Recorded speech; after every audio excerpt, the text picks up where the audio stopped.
Hi, AJ Hartley here, novelist, Shakespeare professor, baby metal fan, and we have a new song, Song 3, featuring Alex Terrible and Slaughter to Prevail.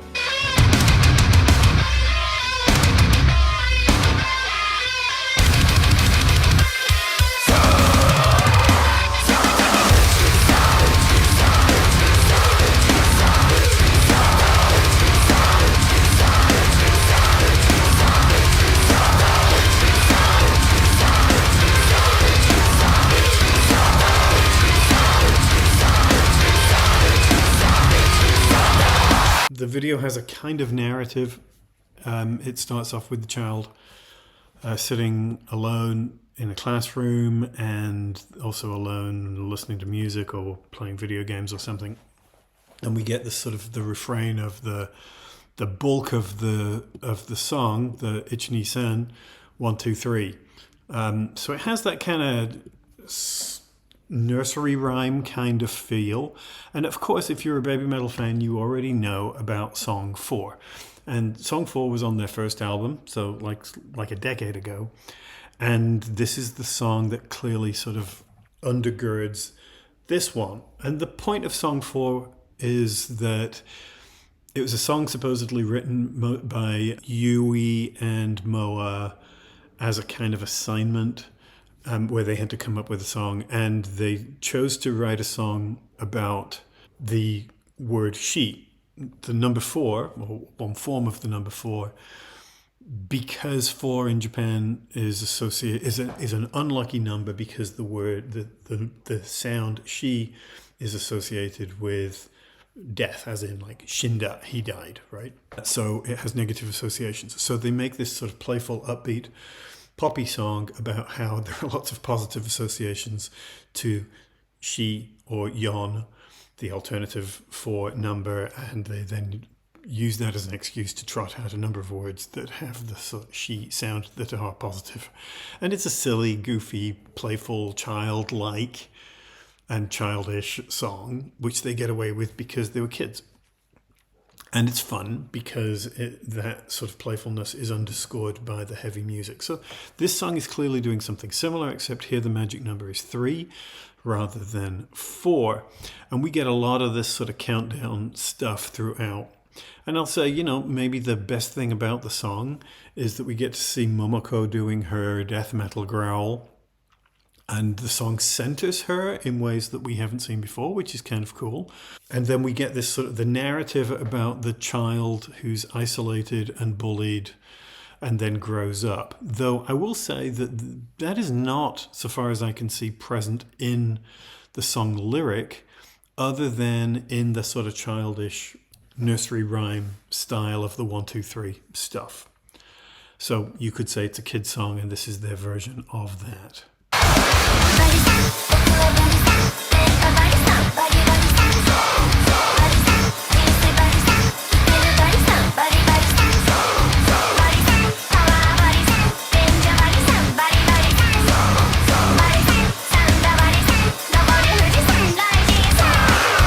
So we get our first verse and we get this refrain which we see throughout the song, Buddy-san. And I struggle with this and because there is no official lyric sheet for this song yet.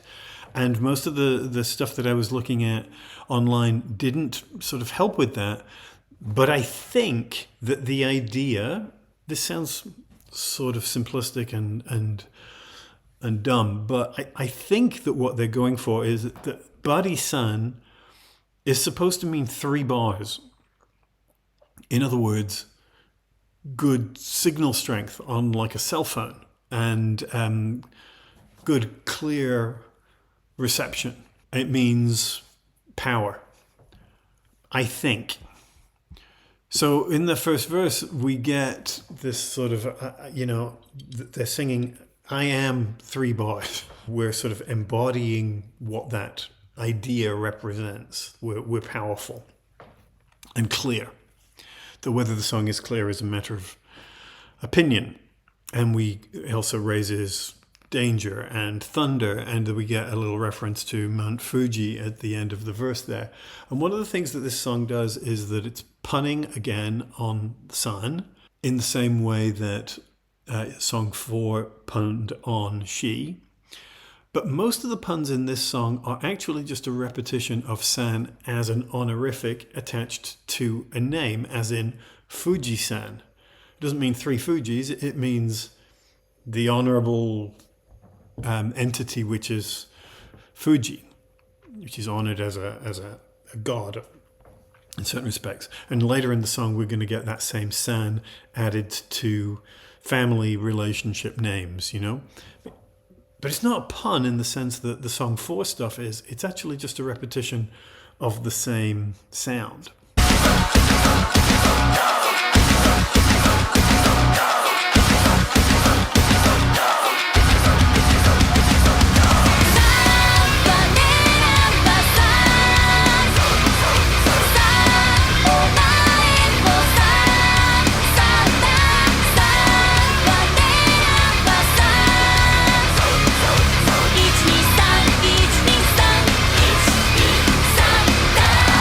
So yeah, so we established the child in the classroom as the subject of a kind of bullying, a subject which Baby Metal have sung about before.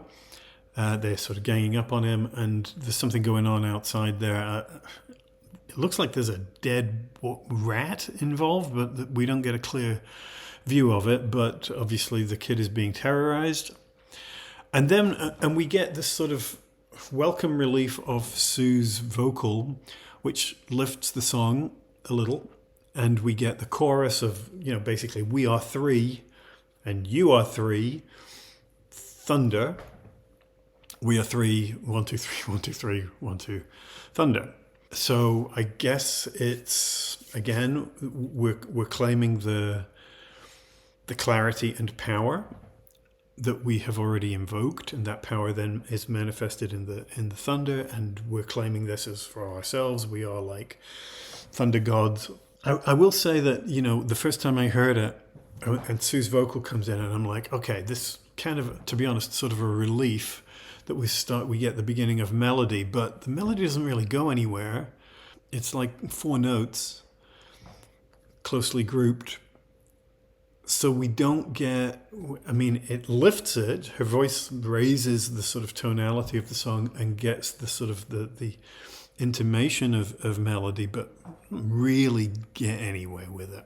And of course, you know, if you don't know, Alex Terrible always wears the horned mask on stage. So, you know, his performance here is sort of setting him up. It's a quasi-biographical version of representing him.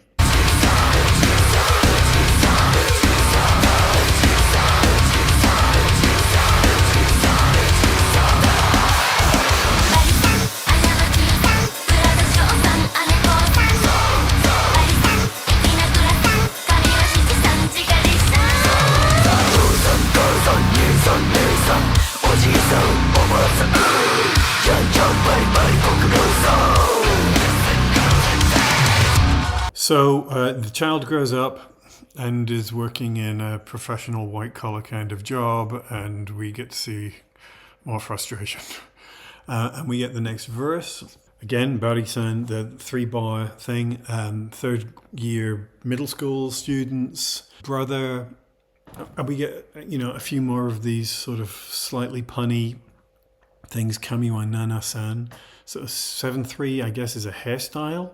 To-san, ka-san, ni-san, ne-san, oji-san, oba-san. So this is father, mother, brother, older sister, grandpa, grandma. And each one, of course, you know, we're hearing the san, which was 3, which is just the honorific associated with the name. And then we finish up with that Janjan Bari Bari Gokuro-san. So, you know, thank you for all your hard work, which is reminiscent of another Black Baby Metal song, GJ, Good Job, which thanks the people around the band for everything that they're doing. Not entirely clear what the relevance is to the larger storyline of the bullied kid. And I think this is one of the reasons that I'm struggling with the song, that the girls are working really hard to be sort of upbeat and peppy and positive in the spirit of both Song 4 and GJ. But the rest of the song seems to be doing something quite different, and I don't understand the connection between the two. It doesn't seem to me that there's an organic whole here. We have two completely separate ideas that have been sort of driven together, and I don't find it coherent.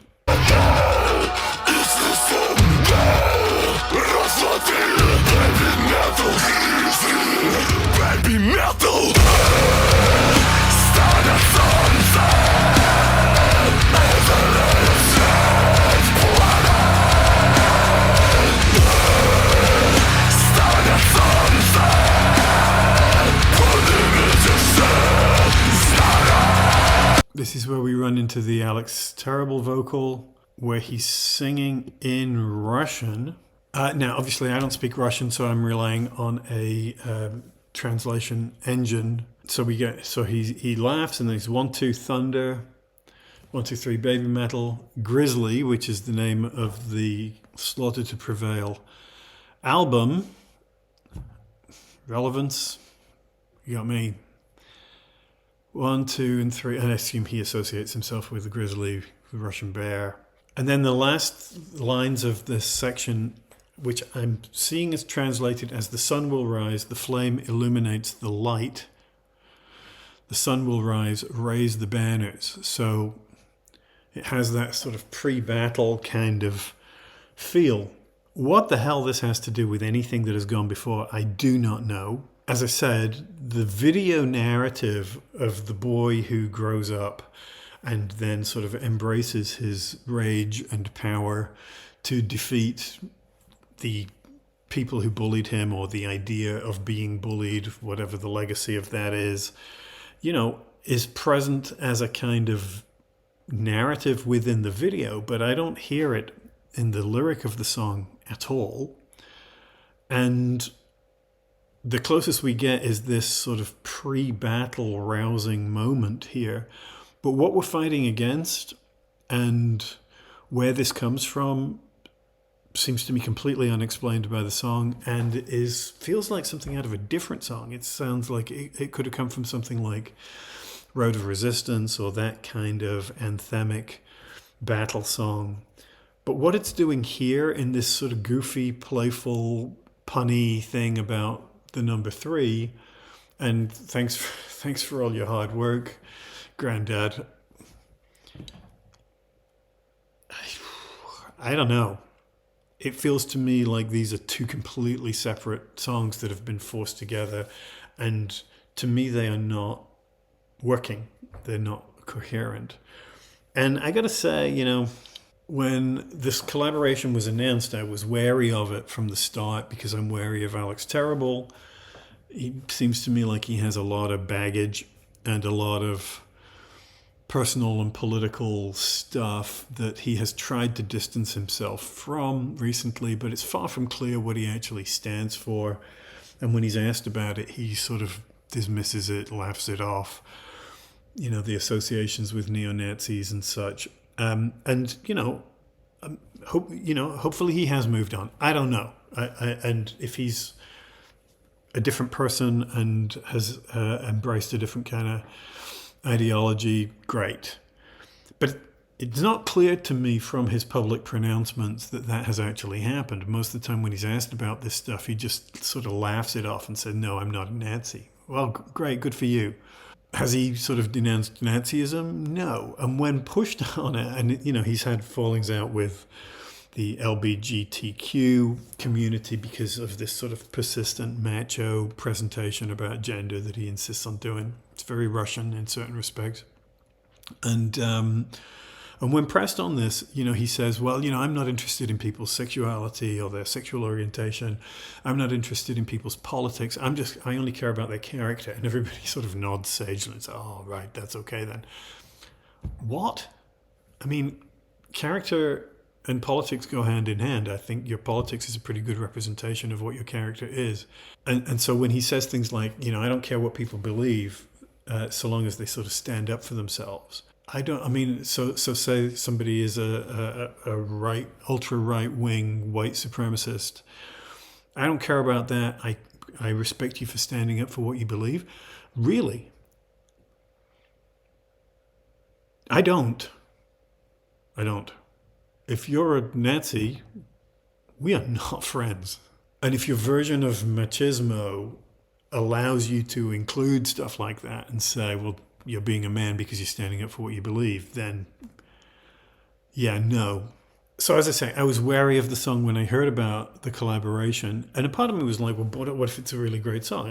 I'll feel sort of conflicted about it, but maybe this is also an opportunity for him to embrace some of the kind of inclusivity and empathy which has been a hallmark of baby metal from the start.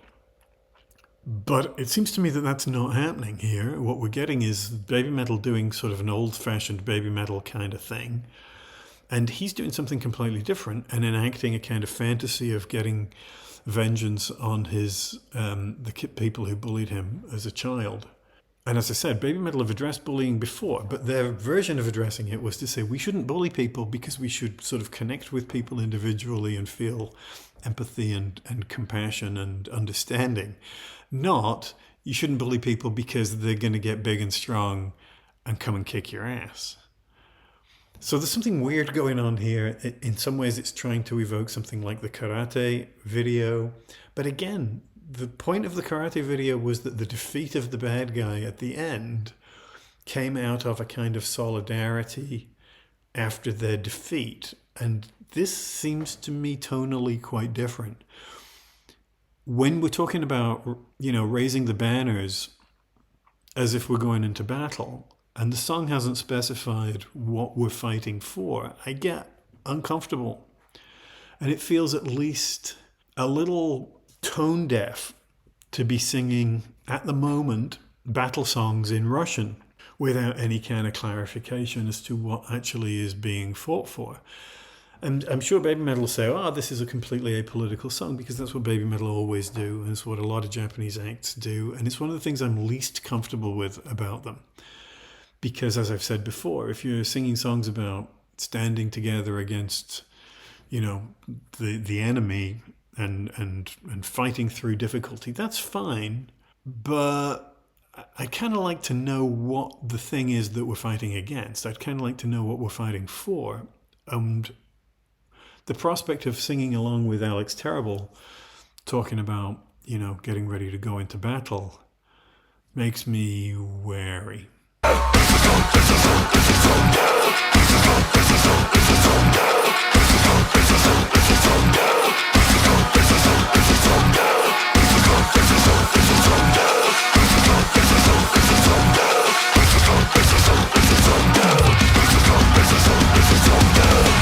So then we get the training montage. This is like something out of Rocky, where in preparation for him taking on his enemies, he has to sort of train up, and it's done in this sort of fairly literalist way of watching him sort of working out in the gym, getting ready for what looks like a kind of boxing match. It'll be rendered in a kind of supernatural way, but that's what it looks like.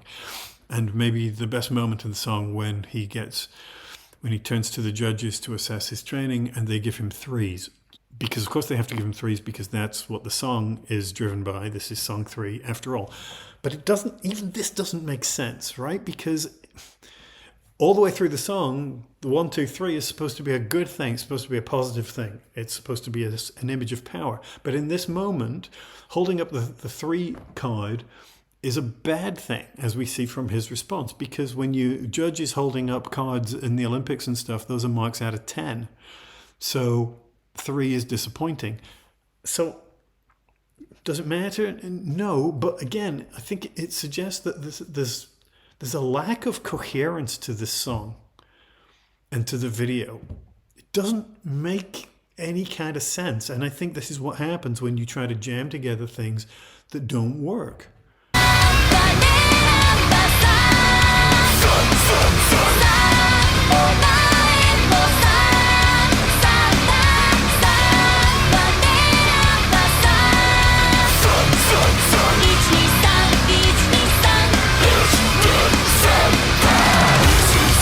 So yeah, the sort of final build up as he sort of faces his attackers and cheered on by Baby Metal, who, frankly have been reduced to a kind of cheerleading sort of role. I mean, yeah, we get Sue's voice there, but it's an odd song for them because it so clearly centers on the guest artist.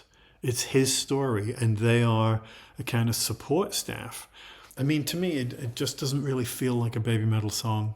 Now, I should say, I've seen a lot of people responding to it very positively and say they think it's great, they love it. I've seen people say they think it's the best of the Baby Metal collaborations so far. I've even seen some people say it's their favorite Baby Metal song. I've watched this video many times now already, and I actually think I'm trying to think of a song that I think is weaker in the Baby Metal catalog. I used to really dislike Omagine because it's so repetitive and it just goes on way too long. But this one has it beat for repetition. And there's less melody and less tonal unity and less playfulness. And I don't know what the song is supposed to be really doing. And I really, honestly, I'm not trying to change your mind. If you like this kind of thing, fine. You like whatever you like. I'm not trying to change that or police it. But I think there are certain things that we can use to measure quality if we clarify the terms of our argument, right? This is not about what you like. There are plenty of songs that I like that I know are not particularly great songs. And there are songs that I can respect as good songs that I don't particularly like. To me, this is not a coherent song. Lyrically, it's nowhere near as fun or as interesting as Song 4. And Song 4 only kind of got away with it because they were so young. Now this feels a little... The Baby Metal part of it is light to the point of being weightless. And the Alex Terrible part is something entirely different, which makes me uncomfortable. And put together... To me, they don't present a unified whole. What Song 4 had, what all those early Baby Metal songs had, were flashes of melody over the heavy instrumentation, the sort of the darker, grungier sound. And apart from a couple of notes in Sue's chorus, there's very little of that here. And the repetition of the numbers just is not doing it for me. So sorry. This, to me, is a hard miss.